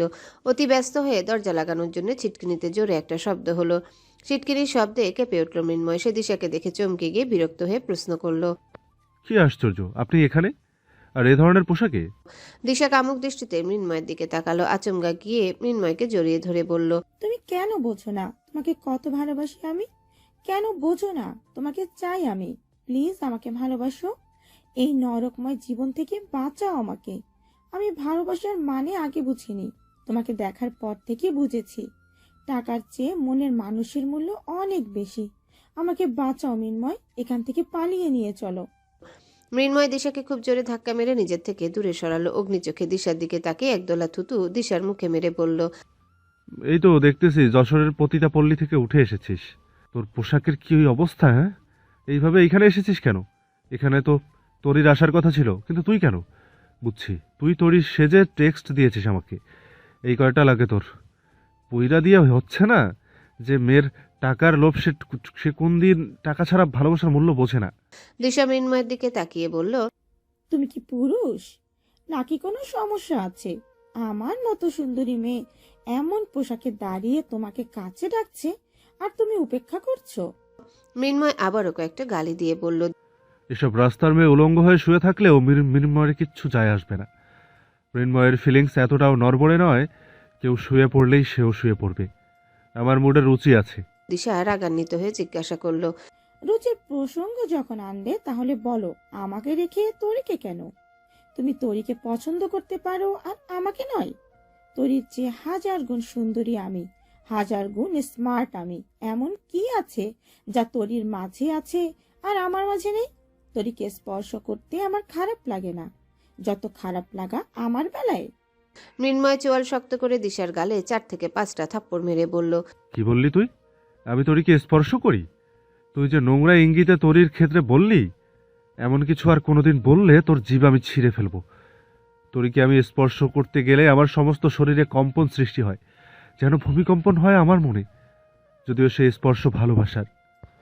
তরি তোর মতো সেক্সুয়াল সাবজেক্টে এক্সপার্ট নয়, এমনকি এসবও বোঝেও না। দিশার চোখে আগুন জ্বলছে। সে আগুন চোখে নিয়ে বলল, তরির জন্য তুমি আমাকে রিজেক্ট করলে, অপমান করলে, তুলনা করলে। আমিও কোনোদিন তোমাকে আর তরিকে এক হতে দেব না। মৃন্ময় দিশার দিকে অগ্নি চোখে তাকিয়ে বলল, যদি আল্লাহ স্বয়ং বাধা না দেন, তবে তরিই হবে আমার বউ। হবে কি, আমি ওকে আমার বউ বলে কবুল করে নিয়েছি। দিশাও সমানভাবে রাগান্বিত চোখে মৃন্ময়ের দিকে তাকিয়ে বলল, তরির জন্য আমি তোমাকে পেলাম না। তোমার সামান্য স্পর্শটুকু পেলেও আমার অশান্ত হৃদয় শান্ত হতো। আমি তরিকে খুন করে ফেলবো। মৃন্ময় দাঁত কিরমির করে আরো 2 ধাপ এগিয়ে গিয়ে বলল, খুন তুই হবি আমার হাতে, কেউ আটকাতে পারবে না। বলেই মৃন্ময় দরজা খুলল ঘরের। দরজা খুলতেই দেখলো সিঁড়ি বেয়ে তরির বাবা তরি উপরে উঠে আসে। আর তখনই দিশা এলোমেলো চেহারা নিয়ে রুম থেকে বের হলো। দুজনে মুখোমুখি হলো তরি আর তরির বাবার। মৃন্ময় দিশাকে এই অবস্থায় দেখে তরির বুকের ভেতরটা অদ্ভুত এক যন্ত্রণায় মোচড় দিয়ে উঠল। ওরা দুজন এভাবে কেন? তরির বাবাও অবাক চোখে দুজনার দিকে তাকালো। তখনই মৃন্ময় মেজাজ খারাপের সাথে দাঁত কিরমির করে বলল, দেখুন, আপনাকে আমি ভাই বলে ডাকি, সেই সম্পর্কে আপনার ওয়াইফ আমার ভাবি হন, কিন্তু উনি চরিত্রে ভীষণ সমস্যা। তখনই দিশা কান্নাকাটি করে তরির বাবাকে এসে জড়িয়ে ধরে বলল, ও মিথ্যা বলছে, ও একটা চরিত্রহীন ছেলে। তখনই মৃন্ময় পায়ের থেকে স্যান্ডেল খুলে দিশার দিকে এগিয়ে নিয়ে বলল। মিথ্যা বললে জুতা দিয়ে গাল সোজা করব। ওদের চেঁচামেচিতে বাড়ির ভাড়াটিয়ারা সব একত্রিত হলো। মৃন্ময়ের মা, বাবা, বোন তন্ময় আর দীপও বাসায় ছিল। সবাই দোতলার সিঁড়িতে একত্রিত হলো। তরির বাবার মৃন্ময়ের দিকে রাগান্বিত চোখে তাকিয়ে বলল, তুমি কোন সাহসে আমার বউয়ের দিকে জুতা নিয়ে আসছো? আমার বউকে আমি চিনি, কত কম বয়সে আমাকে ভালোবেসে বিয়ে করেছে। ওর চরিত্রে কোনো সমস্যা নেই। তুমি কি করেছো ওর সাথে? তখন দিশা কাঁদতে কাঁদতে বলল, ও তরির দিকে খারাপ নজর দিয়েছে, তরিকে প্রেমের ফাঁদে ফেলেছে। আমি বুঝাতে এসেছিলাম তরি ছোট, ওকে প্রেমের ফাঁদে ফেলে ক্ষতি না করতে। যতই হোক আমার মেয়ে হয় তরি, ওকে বুঝতে আসলে ও আমার সাথে জবরদস্তি করার চেষ্টা করে। দিশার জলজান্ত মিথ্যা শুনে মৃন্ময়ের রক্ত টকবক করে উঠল। দাঁত কিরমির করে দিশার দিকে তেড়ে গেল। তন্ময় আর দীপ মৃন্ময়কে আটকালো। মৃন্ময় চিৎকার করে বলল, আমি তোকে খুন করে ফেলবো, কেউ আটকাতে পারবে না, মিথ্যাবাদী একটা। তরির বাবা মৃন্ময়ের বাবার দিকে তাকিয়ে বলল, আপনাদের ভদ্রলোক ভেবেছিলাম, কিন্তু আপনার ছেলের চরিত্র এত খারাপ জানা ছিল না। মৃন্ময়ের বাবার মাথা হেঁট হয়ে যাচ্ছে। ভাড়াটিয়াদের সামনে তরির বাবাকে বললেন, শান্ত হন, আমার ছেলে অন্যায় করলে তার বিচার আমি করব। তন্ময় আর দীপ একই সাথে বলে উঠল, মৃন্ময় এ ধরনের ছেলে নয়। এই মহিলা প্রথম থেকেই কুনজর দিচ্ছিল মৃন্ময়ের দিকে। তাহলে কি তরি? ও কোন নজর দিচ্ছিল? তরির পেছনে কেন লেগে আছে ও? চরিত্রহীন একটা ছেলেও বাড়ির মেয়ে ভাড়াটিয়াদের দিকে কুনজর দেয়। তরির সর্বনাশ করতে চাইছে। আমি আটকাতে গেছি বলে আমারও সর্বনাশ করতে চেয়েছে। এদের চরিত্র এত খারাপ আগে জানতাম না। লজ্জা করে না আপনাদের? মৃন্ময়ের বাবা মৃন্ময়ের দিকে তাকিয়ে বললেন, তুমি এখানে কি করছিলে মিনময়? আর তোরির সাথে কোনো সম্পর্ক আছে তোমার? মৃন্ময়ের উত্তরের অপেক্ষা আছে সবাই। সবার মাঝে কোনো দ্বিধা ছাড়াই উত্তর দিল, আমি তরিকে ভালোবাসি বাবা, আর আমি ওর দিকে কোনো জোর দিইনি। এই দিশা যা বলছে তা মিথ্যা। মৃন্ময়ের বাবা পরের প্রশ্ন করলেন, তোরিও তোমাকে ভালোবাসে নাকি তুমি ওর পেছনে ঘুরতেছো? জি আঙ্কেল, ভালোবাসে। দুজন দুজনকে ভালোবাসে। মৃন্ময়ের বাবা রাগান্বিত হয়ে তরির বাবার দিকে তাকিয়ে বললেন, নিজের মেয়েকে জিজ্ঞেস করেন আমার ছেলের সাথে সম্পর্কে আছে কি না। আমার ছেলেকে আমি চিনি, ওর চরিত্রের সমস্যা নেই। আপনার মেয়ে যদি আমার ছেলেকে ভালোবেসে না থাকে, আমি এক্ষুনি সব্বার সামনে জুতা দিয়ে পেটাবো আমার ছেলেকে। জিজ্ঞেস করুন আপনার মেয়েকে। তরির বাবা তরিকে জিজ্ঞাসা করল। তুইও কি ওই ছেলেকে ভালোবাসিস? তরির বাবা তরির নিশ্চুপ মুখের দিকে তাকিয়ে আবারও প্রশ্ন করলেন। তুমি কথা বলো এই ছেলের সাথে। তরি বাবার কোনো কথার উত্তর না দিয়ে ফ্যালফ্যাল চোখে তাকিয়ে আছে মৃন্ময়ের মুখের দিকে। নিষ্পলক চোখে তাকিয়ে আছে, চোখের পলক পড়ছে না। সেকেন্ডের মাঝেই ছলছল করে উঠল চোখ দুটো। তরির বাবা ক্রমাগত কয়েকবার জিজ্ঞাসা করলেন, তুই চুপ কেন? ভালোবাসিস ছেলেকে, কথা বলিস? মৃন্ময় করুণ চোখে তাকিয়ে আছে তরির দিকে। দুজনের দৃষ্টি দুজনার দিকে। দুজনার করুণ দৃষ্টি যেন একটা ট্র্যাজেডি, প্রেমের গল্প বলছে। ভয়ের মৃন্ময়ের বুকের মাঝে হাতুড়ি পেটাচ্ছে। মনে হয় তরি কি তাকে ভুল বুঝছে? সে কি দিশার কথা বিশ্বাস করছে? এই মুহূর্তে সে তরির মুখে ভালোবাসি শুনতে গলা কাটা মুরগির মতো ছটফট করছে। তরি তাকে বিশ্বাস করে এটুকু শুনতে ব্যাকুল। তরি এতক্ষণ ধরে মৃন্ময়ের রাগী চোখ ঝাঁঝালো কণ্ঠস্বর শুনে বুঝতে পেরেছে মৃন্ময়ের কোনো দোষ নেই। দিশার প্রতি মৃন্ময়ের আক্রমণই প্রমাণ করছিল মৃন্ময় কিচ্ছু করেনি। এমন নিকৃষ্ট মানুষ সে নয়। এমন সময় দীপ বলে উঠল, আপনি ওর বাবা? কোন বাবার সামনে তার মেয়ে নির্লজ্জের মতো কাউকে ভালোবাসি বলে সবাইকে আপনার সুকোল্ড নাতনি থুকু বউ দিশা নাকি যে পারলে উলঙ্গ হয়ে অন্য পুরুষের কাছে যায়? মন্ময়কে বুঝতে গিয়েছিল ভালো কথা। ওর পোশাকের এই অবস্থা কেন? দেখলেই বমি আসে। মন্ময় ভালো ছেলে না হলে আপনার মতো অন্য কোনো সুগার ড্যাডি থাকলে গায়ে কাপড় যতটুকু আছে ততটুকু থাকতো না। আপনার বউ যে অর্ধনগ্ন অবস্থায় পরপুরুষের কাছে যাচ্ছে, আর পরপুরুষ দেখলেই দোষ। শুনুন, মন্ময় যদি এরে কিছু করেও থাকে, ভুল করে নাই। ও একটা ছেলে, রোবট নয়। পৃথিবীর কোনো ছেলেই রোবট নয় যে একটা মেয়ে খোলামেলা অবস্থায় যৌন সুড়সুড়ি দিবে আর একটা ছেলে চুপ থাকবে। আমরা পুরুষেরা কেউ অত সাধু নই। অনেক সময় না চাইলেও কত ভুলভাল কাজ করে ফেলি। মন্ময়ের মতো খুব কম পুরুষই আছে ওগুলো হাত দেয় না। আমাদের 3 বন্ধুর যৌনতার দাম আছে, সেখানে সেখানে বিলিয়ে দেয় না। দীপের কথাগুলো যেন বোমা ফাটালো। পিহু মৃদু হাসলো দীপের দিকে চেয়ে। তন্ময়ের মানসিক অবস্থা ভালো নয়, সে দীপ আর মৃন্ময়ের মতো এভাবে কথা বলতে পারে না। তবুও বলল, দেখুন আঙ্কেল, ঝামেলা করলে ঝামেলা বাড়বে। প্রমাণ খুঁজতে গেলে দোষ আপনার ওয়াইফেরই হবে। আমার বন্ধু এমন ছেলে নয়। এসবের চক্করে মিন্ময় আর তরির জীবন এলোমেলো করবেন না কেউ। তরি আর চুপ থাকলো না, সে সব লজ্জা ভয় উপেক্ষা করে বলল, হ্যাঁ, ভালোবাসি। ওনাকে আমি ভালোবাসি। আমার মায়ের পরে আমি ওনাকেই বেশি ভালোবাসি আর আমার মায়ের মতন বিশ্বাস করি। আর উনি আমাকে কখনো ডিস্টার্ব করেননি, খারাপ চোখে তাকাননি। উনি এমন মানুষ নন। ওনার চাহনিতে কোনো পাপ আমি দেখতে পাইনি। আমার বই সবসময় ওনার দিকে খারাপ নজর দিয়েছে, যা তুমি টের পাওনি। তরির মুখের উত্তর শেষ হতে না হতেই তরির বাবা তরির গালে থাপ্পড় মেরে দিল খুব জোরে। সেই থাপ্পড়ে তরি ফ্লোরে পড়ে গেল। মৃন্ময়ের সমস্ত শরীর টকবক করে উঠল। সমানভাবে ঘুষি নিয়ে এগিয়ে গেল তরির বাবার দিকে। তন্ময় আর দীপ দ্রুত মৃন্ময়কে ধরে বলল, কি করছিস তুই? উনি তরির বাবা হন। তরির বাবা রাগে কাঁপছেন, বড় বড় চোখে মৃন্ময়ের দিকে তাকিয়ে রইলেন। দিশা তরির বাবাকে ধরে মৃন্ময়ের দিকে তাকিয়ে বলল, ওনার মেয়েকে উনি শাসন করেছেন, তুমি বলার কে? মায়ের চেয়ে মাসির দরদ বেশি। মৃন্ময়ের বাবা এবার তরির বাবার দিকে রাগান্বিত চোখে তাকিয়ে বললেন, শুনলেন আপনার মেয়ের কথা? দোষ আমার ছেলের হলেই আপনার মেয়েরও আছে। একতরফা আমার ছেলে দোষ দিচ্ছেন কেন আপনি? এখন কি বলবেন আপনি? তরির বাবা অপমানে থমথম করতে করতে তরির দিকে তাকিয়ে বললেন, অপয়া, নিজের মাকে খেয়েছিস, এখন আমাকে খাবি? তোর জন্য আজ এত বড় অপমান হলাম আমি। এরা সবাই মিলে আমাকে অপমান করছে। মৃন্ময়ের বাবা তরির বাবার কথা শেষ না হতেই বললেন, নিজের মেয়ের মুখে না শুনে এভাবে আজে বাজে কথা বলা কি উচিত হয়েছে আপনার?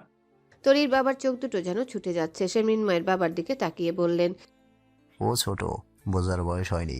আপনার ছেলেই ফুসলিয়ে আমার মেয়েকে প্রেম ভালোবাসা বুঝিয়েছে। যে ছেলে আমার স্ত্রীকে বেইজ্জতি করেছে, আমার গায়ে হাত তুলতে গিয়েছে, অমন চরিত্রহীনের সাথে কোনোদিন বিয়ে দিব না আমার মেয়ের। দুনিয়া কেয়ামত হলেও দিব না।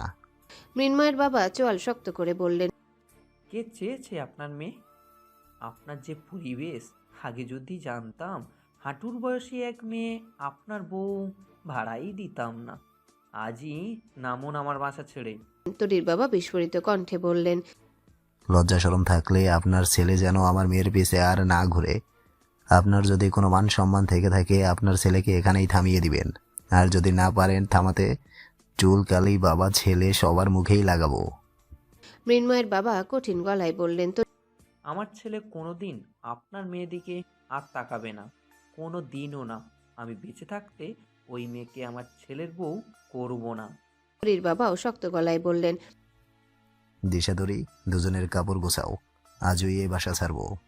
মৃন্ময়ের বাবার এমন কঠিন সিদ্ধান্তে মৃন্ময়, পিহু, তন্ময়, দীপ সবার মাথায় যেন আকাশ ভেঙে পড়ল। তরি কেঁদে দিয়ে বলল, প্লিজ আঙ্কেল, আমি যেতে চাই না আমার বাবার সাথে।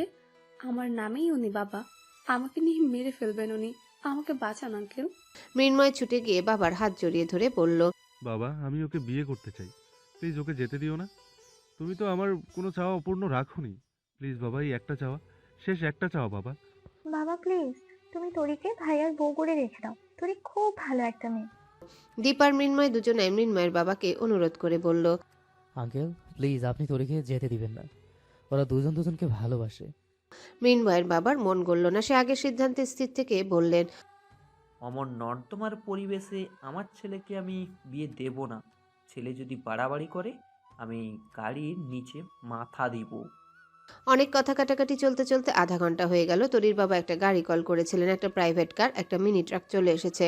ওদের যাওয়ার সময় হয়ে গেছে। মালামাল সব মিনি ট্রাকে উঠানো শেষ। দিশা গিয়ে প্রাইভেট কারে উঠেছে। তরির বাবা তরির জন্য অপেক্ষা করছেন। তরি গিয়ে মৃন্ময়ের পাশে দাঁড়ালো, কাঁদতে কাঁদতে বলল, প্লিজ আমাকে ছেড়ে দিবেন না। আমি যাব না এখান থেকে। তরির কান্না মিশ্রিত কণ্ঠ মৃন্ময়ের বুকে রক্তক্ষরণের মতো যন্ত্রণা দিচ্ছে। সে একবার তরির অসহায় মুখের দিকে তাকিয়ে দ্রুত চোখ সরিয়ে নিল। সহ্য করতে পারছে না তরির চোখের প্রাণে। মৃন্ময় তরির হাতটা শক্ত করে ধরে বলল, আমি শেষ নিঃশ্বাস অবধি তোমার হাত ছাড়বো না, যত কিছুই হোক। মৃন্ময়, যেতে দাও ওকে ওর বাবার সাথেই। দেখো বাবা, তুমি আমাকে যাই বলো না কেন, আমি ওর হাত ছাড়বো না। আমি কথা দিয়েছি তরিকে। তুমি প্লিজ আমাকে বেইমান বানিও না। আমি ওর হাত ছেড়ে দেওয়া মানে ওর চোখে বেইমান হওয়া। তুমি কি চাও আমি বেইমান হয়ে বেঁচে থাকি? প্লিজ বাবা, বাংলা সিনেমার মতো কঠিন শর্ত দিও না। আমাকে শর্ত দিলে আমাকে হারাতে হবে। তরির বাবা মৃন্ময়ের দিকে তাকিয়ে বললেন, ওর হাত ছেড়ে দে। আমি বেঁচে থাকতে তোর সাথে ওর বিয়ে দিব না। তুই যদি বাড়াবাড়ি করিস তোর নামে মামলা দেব আমি, কারণ তোরির বয়স এখনো 18 হয়নি। এখনো আমি যা বলবো তাই হবে। তোরই ওর কাছ থেকে চলে আয়, না হলে মিনময়কে সারা জীবন জেলের ভাত খাইয়ে ছাড়বো আমি। তরির বাবার হুমকিতে ভয় পেয়ে না পেয়ে আমি যাব না। তরির বাবার হুমকিতে ভয় না পেয়ে বলল, এই লোকটা ভালো নয়। তোর 18 বছর হয়নি এখনো, একটা বিশাল ঝামেলা লাগবে। তন্ময় বিচক্ষণ ছেলে, সে মৃন্ময়কে আস্তে করে বলল। এরই মাঝে তরির বাবা কোথায় একটা ফোন দিলেন, সাথে সাথে উপরে পুলিশ উঠে এলো। পুলিশ দেখে রীতিমতো ভড়কে গেল সবাই।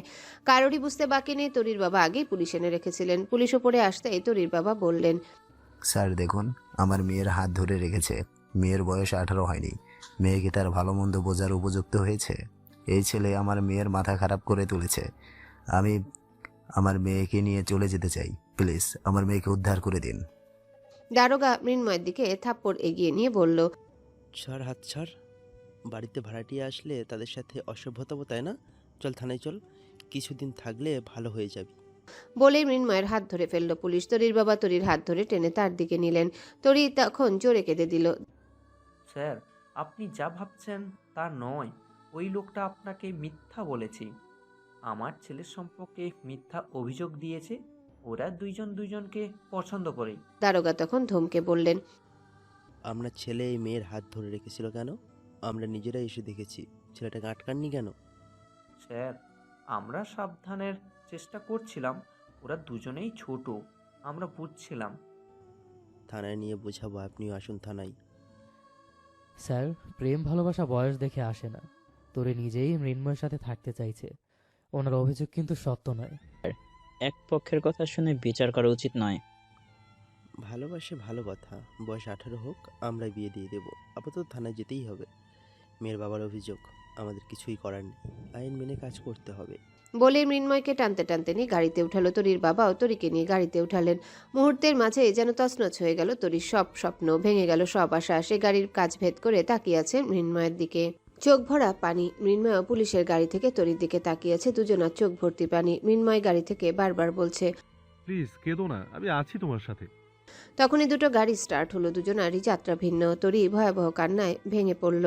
এই দেখায় কি শেষ দেখা? এই যাত্রায় কি শেষ যাত্রা? আর কি কোনোদিন দেখা হবে না তাদের? নিয়তি কি আলাদা করে দিল তাদের? কিছুক্ষণের মাঝে দুটো গাড়ি দুই গন্তব্যে রওনা হলো। আলাদা রাস্তায় চলে গেল। তরির কান্নার মাত্রা বাড়ল। মৃন্ময় চিৎকার দিয়ে বলল, আমি আসবো মায়াবিনী, তোমাকে উদ্ধার করতে আসবো। আমার নিঃশ্বাস যতক্ষণ থাকবে তোমাকে আকাশ পাতাল ফুরে হলেও খুঁজবো। আমাদের আবার দেখা হবে। দুটো গাড়ি দুই দিকে চলে গেল। আর দেখা মিলল না গাড়ি। যতদূর চোখ যায় দুজন দেখার চেষ্টা করলো, আর দেখা গেল না কিছুই। দুটো হৃদয় এক বুক যন্ত্রণা নিয়ে ছটফট করতে করতে হারিয়ে গেল। আর কি কোনোদিনও মায়াবিনীর সাথে দেখা হবে মৃন্ময়ের? কোনো বৃষ্টি ভেজা সন্ধ্যা অথবা কোনো গোধূলি লগ্নে। সত্যিকারের ভালোবাসা জীবনকে কেন যেন একটা সিনেমা বানিয়ে দেয়। যে ভালোবাসে সেই জানে এই যন্ত্রণার ভয়াবহতা।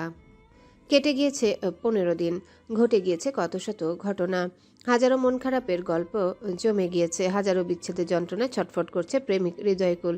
কেউ বা প্রিয়জনকে নিজের করে পেয়ে এক সমুদ্র সমান প্রেমের জোয়ারে ভাসছে।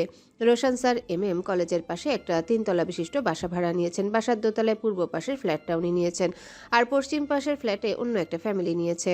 রোশন সারা গতকালই বাসায় এসে উঠেছে। বাড়িতে পারিবারিক অশান্তি আর ঝামেলার জন্য সারাকে একটা সুস্থ জীবন উপহার দিতেই রোশন স্যারের পরিবার থেকে বিচ্ছিন্ন হওয়ার সিদ্ধান্ত।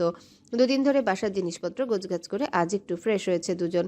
এখনো পর্যন্ত পাশের ভাড়াটিয়ার সাথে দেখা সাক্ষাৎ হয়নি ওদের। সারা ছটফটে মানুষ, একা থাকা তার পক্ষে সম্ভব নয়। মনে মনে প্রার্থনা করছে তার পাশের ফ্ল্যাটে যেন আন্টি টাইপ কেউ না থেকে তার বয়সী কোনো মেয়ে থাকে, তাহলে একটু আড্ডা দেওয়া যাবে। না হলে এভাবে একা একা থাকা তার পক্ষে সম্ভব নয়। সারা সেই দুপুর থেকে উকিঝুঁকি দিচ্ছে। ও ফ্ল্যাটে কি জীবিত মানুষ কেউ থাকে? কখনোই তো বের হয় না। বের হোক বা না হোক, আমিই রাতে যাব, গিয়ে নিজে নিজে পরিচিত হয়ে নিব। তখন বিকাল 5টা বাজে। রোশন স্যার বাজার করার জন্য ফ্ল্যাট থেকে বের হয়েছে। আর তখনই পাশের বাসার ভাড়াটিয়ার সাথে দেখা। 50 থেকে 60 হবে বয়স লোকটার। বিশাল বড় একটা ভুঁড়ি, পাঞ্জাবি পরেছে, বুকের থেকে ভুঁড়ি বেশি বড় দেখা যাচ্ছে। রোশন স্যার কখনোই কাউকে নিয়ে বাজে মন্তব্য বা বাজে নজর দেন না। তবে সারা, সে কি বসে থাকার পাত্রী? এসব দেখলে সে হাসবে না, তাই কখনো হয়। সারা রোশানকে বিদায় দেওয়ার সময় লোকটার দিকে তাকিয়ে ফিক করে হেসে দেয়। সারার এই হাসির কারণ বুঝতে রোশনের বিন্দুমাত্র অসুবিধা হয়নি। সে সারাকে চোখ রাঙিয়ে চুপ করতে বলল। সারা কি চুপ করার মেয়ে? এমনিতেই সারাক্ষণ তার হাসি পায়, আর এমন সিরিয়াস মুহূর্তে তার আরও বেশি হাসি পায়। এই যে রোশন সিদ্দিকী চোখ পাকালো, আর এখন হাসতে হাসতে দম বন্ধ হয়ে যাওয়ার উপক্রম হবে। চোখ না পাকিয়ে থামতে বললে হয়তো থামতে পারত, কিন্তু যেহেতু চোখ পাকিয়েছে ব্যাপারটা সিরিয়াস, আর সিরিয়াস বলেই অস্বাভাবিক হাসি পাচ্ছে তার। হাসতে হাসতে মরে যাবে এখনই। লোকটা রোশনের দিকে তাকিয়ে মৃদু হেসে বললেন। আপনারা নতুন এসেছেন? রোশন স্যার অমায়িক হাসি দিয়ে বলল। জি। লোকটা নিজে থেকে বললেন। আমরাও নতুন এসেছি। কবে এসেছেন? এই তো 5 দিন হবে, মাঝে 10 দিন অন্য এক জায়গায় ছিলাম। রোশন কিছুটা কৌতূহলী হয়ে জিজ্ঞাসা করলো। 5 দিন 10 দিন এভাবে কেন? রোশন সম্মতি জানাল এবং শান্ত কণ্ঠে সারাকে বলল। দরজা লাগিয়ে দাও। সারা দরজা লাগাতে লাগাতে উকি মেরে বলল। আমার জন্য যেন একটা জারবেরা ফুল আনতে ভুলবেন না যেন। রোশন চোখের ইশারায় বুঝালো। ঠিক আছে। সারা দরজা লাগিয়ে দিয়ে আবারও হাসতে শুরু করলো। রোশন আর ভুড়িওয়ালা লোকটা নিচে নামলো। নিচে নেমে একটা চায়ের দোকানে বসলো। রোশন বুঝলো লোকটা অশান্তিতে আছে, নিজে থেকে কিছু শেয়ার করতে চাইছে। রোশন লোকটাকে বলার সুযোগ দিয়ে বলল। আচ্ছা, কিছু বলতে চাইলেন মেবি? ও লোকটা একটা দীর্ঘশ্বাস ছেড়ে বললেন। আমার মেয়েকে নিয়ে বড় বিপদে আছি, একটা ছেলে দেখে বিয়ে দিতে পারলেই বাঁচি। রোশন কৌতূহলী হয়ে জিজ্ঞাসা করলো। কেন? ও অল্প বয়সে একটা রিলেশনে জড়িয়েছে। ছেলেটার চরিত্র ভালো নয়, মেয়েটাকে ভুলভাল বুঝিয়েছে, তাই বুঝে বসে আছে। বাবা হিসেবে তো আমি জেনে বুঝে এমন ছেলের হাতে মেয়ে দিয়ে বিয়ে দিতে পারি না। ছেলেটা বাদাইম্যা, লেখাপড়াও করে না, বিড়ি সিগারেট খেয়ে বেড়ায়, তাই একটা পাত্র খুঁজছি। রোশন সিদ্দিকী চায়ের কাপে চুমুক দিলেন। গভীরভাবে কিছু ভেবে লোকটাকে সান্ত্বনা দিয়ে বলল। বিয়ে কিন্তু সমাধান নয়, এ তো আরও ওর লাইফটা নষ্ট হতে পারে। প্রতিটা মেয়েরই একটা বয়সে এমন ভুল করে থাকে, তবে এই সময় ওদের হাত ছেড়ে দেওয়া যাবে না, তাহলে পৃথিবীতে নরক নামক একটা জীবনে তলিয়ে যাবে ওরা, যেখান থেকে আর বের হতে পারবে না। সেই সময় নিজের ভুলের জন্য আফসোস করবে। এখন ওদের বুঝতে হবে, মা বাবাকে বন্ধুর মতো হতে হবে। আপনি বন্ধুর মতো ওকে বোঝান, অবশ্যই বুঝবে। তাছাড়া আগে পড়াশোনা নিয়ে বোঝাতে হবে। ওর এখন পড়াশোনার বয়স, প্রেম ভালোবাসা বিয়ে এসব নিয়ে ভাবলে হবে না। ওর ব্রেনে একটা সুন্দর ক্যারিয়ারের চিন্তা ঢোকাতে হবে। রোশন চায়ের কাপে চুমুক দিয়ে বলল। আপনি চাইলে ওকে আমার স্ত্রীর কাছে পাঠাতে পারেন। ও খুব ভালো বোঝাতে পারে, অল্প সময় বন্ধুত্ব করতে পারে মানুষের সাথে। ও ঠিক বুঝিয়ে ফেলবে, আপনার মেয়েকে একদম চেঞ্জ করে দেবে। আপনি একটু শান্ত হন। লোকটা আরো হা হুতোষ করে বলল। ও কারোর সাথে কথা বলতে চায় না, কারো কথা শোনা তো দূর। আমরা এবার চেষ্টা করে দেখব, আর না হলে পাত্র দেখব। লোকটা নিশ্চিন্ত হলো।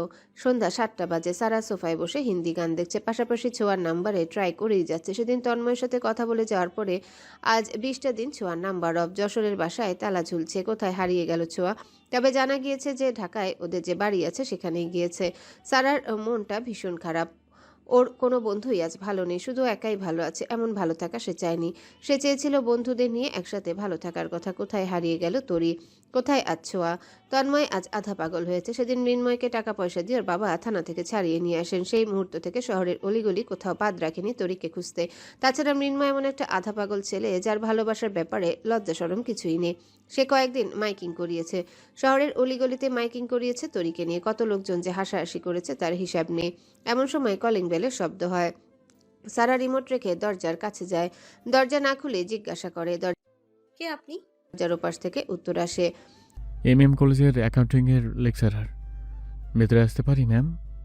সাথে সাথেই সারা দরজা খুলল মুখে হাসি নিয়ে। দরজা খুলতেই দেখলো একটা জারবেরা ফুল হাতে দাঁড়িয়ে আছে তার শ্যামসুন্দর পুরুষ। সারা মনে মনে ভাবছে এখনই রোশন স্যার তাকে কোনো রোমান্টিক কবিতা শুনিয়ে কপালে চুমুখে তাকে পাজা কোলে তুলে বিছানায় শুইয়ে দিয়ে দুই ঠোঁটের মাঝে জারবেরা রেখে বলবে নাও। মনে মনে অদ্ভুত অদ্ভুত কিছু কল্পনা করে ভেতরে ভেতরে লজ্জা পাচ্ছে সারা। লজ্জায় ঠোঁট জোড়া কাঁপছে।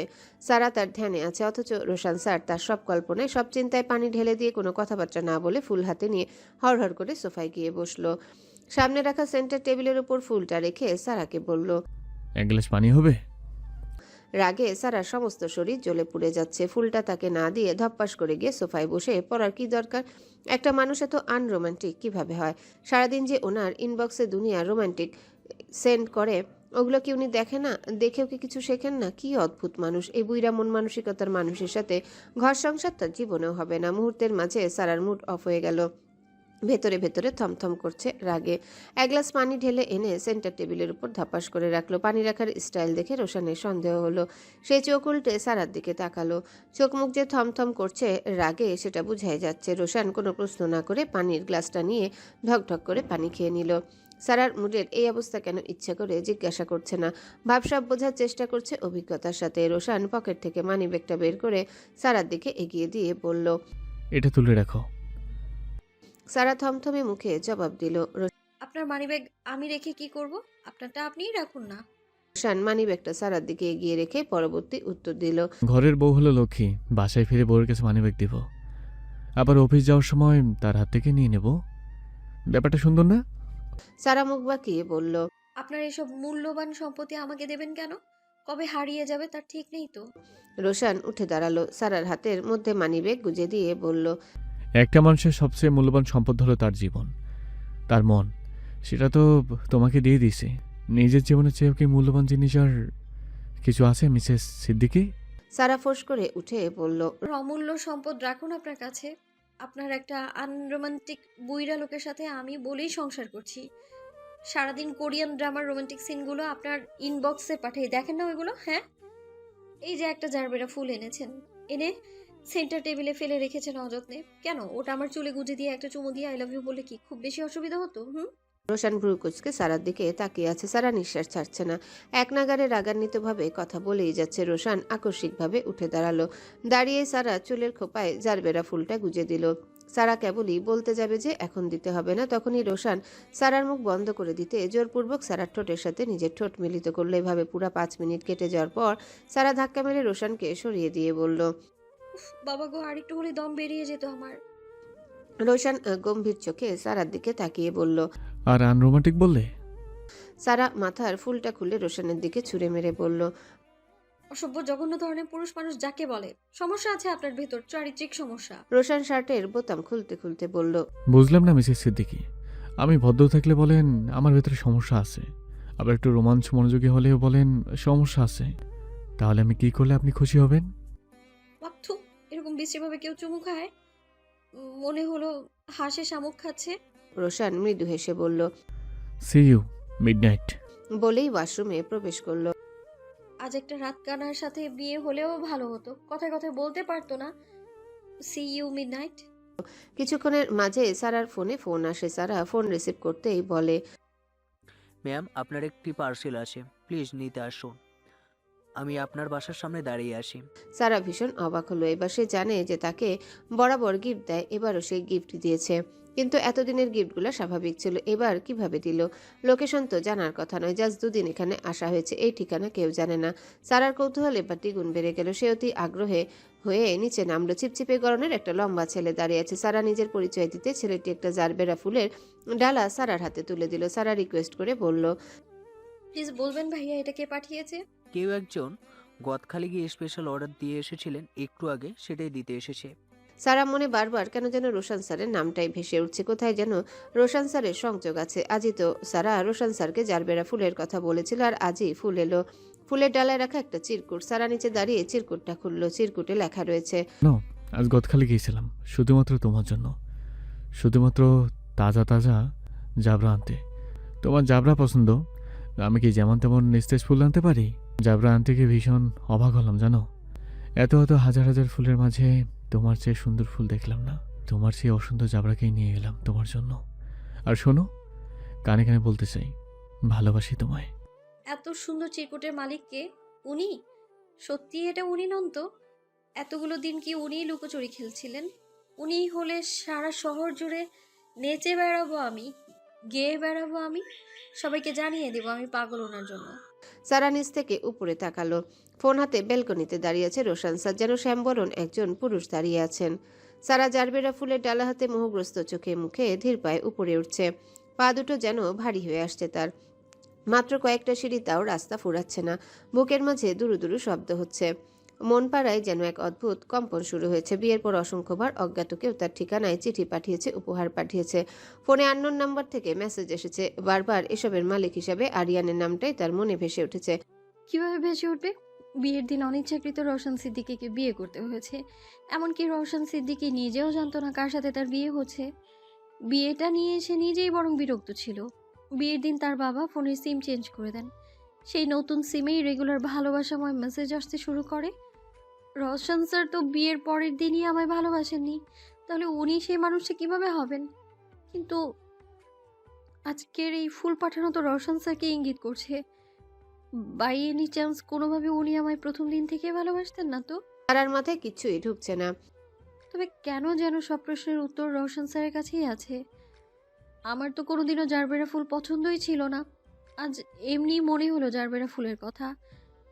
আরিয়ান তো জানতো আমার বেলি ফুল পছন্দ, সে দিলে তো বেলি ফুল দিবে, জারবেরা তো নয়।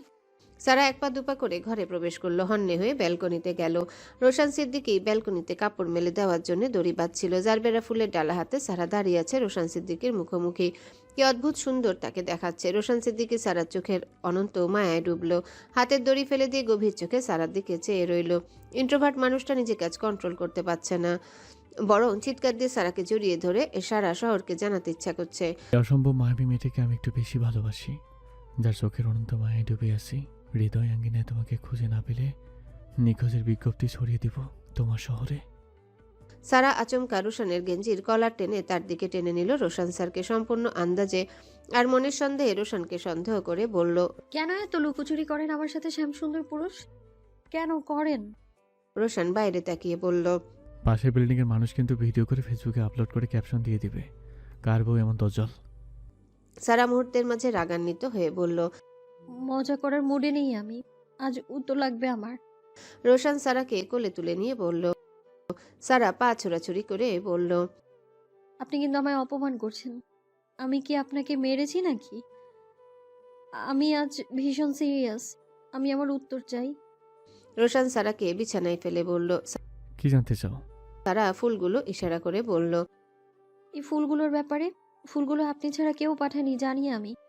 এতদিন ওই গিফটগুলো, ওই চিঠি, ওই সব কি তাহলে আপনিই পাঠাতেন? আজ সত্য না বলে বাসা ছেড়ে চলে যাব আমি। এটা নিয়ে অনেক দিন চিন্তায় আছি আমি। রোশান এবার নিজেও সারার পাশে শুয়ে পড়ল। দুষ্টু হেসে বলল, উত্তর দিতে পারি এক শর্তে। সারা উত্তর জানতে আগ্রহী, সে অতি আগ্রহী কণ্ঠে বলল। কি শর্ত বলুন? রোশান তার ঠোঁটের উপর আঙ্গুল রেখে বলল। জাস্ট একটা চুমু। সারা লজ্জায় চোখ বড় বড় করে চাইল। রোশানের ঠোঁটের দুষ্টুমি ছড়াছড়ি লেগেই আছে। সারা লজ্জায় অন্যদিকে ঘুরল, লাজুক কণ্ঠে বলল, এসব পারবো না আমি, ছি। দিন দুপুরে এইসব আস্তাক ফিরুল্লাহ। রোশান প্রশ্ন করল, তাহলে রাতে পারবে? ইস্কি লজ্জাজনক কথা। সারা এসব কি বলছে, কি লজ্জাজনক কথা এসব। সে লজ্জায় একেবারে গুটিসুটি হয়ে উত্তর দিল, আমার লজ্জা করে, এসব মোটেও পারবো না আমি। লজ্জা ভাঙিনি এখনো তোমার?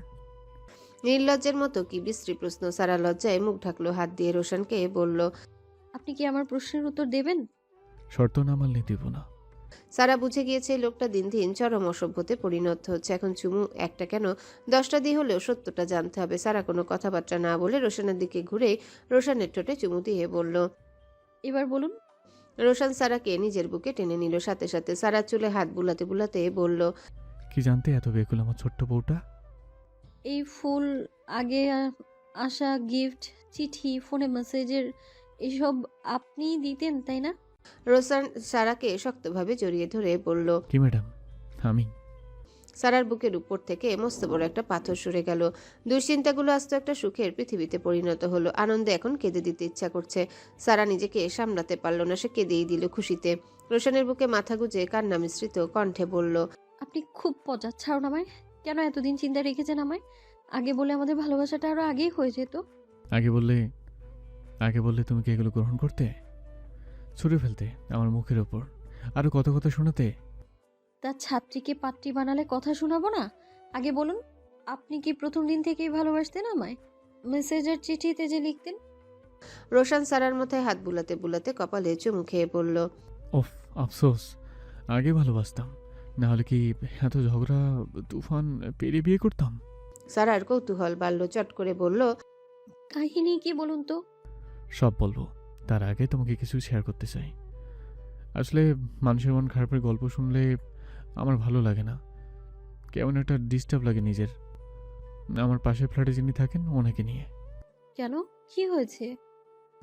তুমি একটু ওনার ফ্ল্যাটে যাও তো। সারা সন্ধিয়ান হয়ে জিজ্ঞাসা করলো। কেন, কি হয়েছে? ওনার মেয়েটাকে একটু দেখে আসবে আর আমার কাছে নিয়ে আসবে। তুমি আর আমি মিলে বোঝাতে চাই মেয়েটা একটা ভাতাম্মা ছেলের সাথে রিলেশন করে ফেসে গিয়েছে। লোকটা ভীষণ চিন্তা করছে মেয়েটাকে নিয়ে। সন্তান ভুল পথে গেলে মা বাবার কত চিন্তা। সারা রোশনকে জড়িয়ে ধরে বলল, কাল গেলে যাব, আজ নয়। আজ আমার জীবনের সবচেয়ে আনন্দের দিন। পুরো রাতটা আপনার বুকে মাথা গুঁজে কাটাতে চাই। রোশন সারাকে আরেকটু শক্তভাবে জড়িয়ে ধরে কানের কাছে ফিসফিস করে বলল, আই লাভ ইউ। পরদিন ভোর 5টা। রোশনের বুকে মাথা গুঁজে শান্তির ঘুম ঘুমাচ্ছে সারা, যেন দীর্ঘকালের ঘুমে তৃষ্ণা গত রাতে মিটেছে। ঘড়িতে যখন ভোর 5:10 রোশনের ঘুম ভাঙল। ঘুম ভাঙতেই দেখলো তার উন্মুক্ত বুকের উপর এলোমেলো চুলে নিশ্চিন্তে ঘুমাচ্ছে সারা।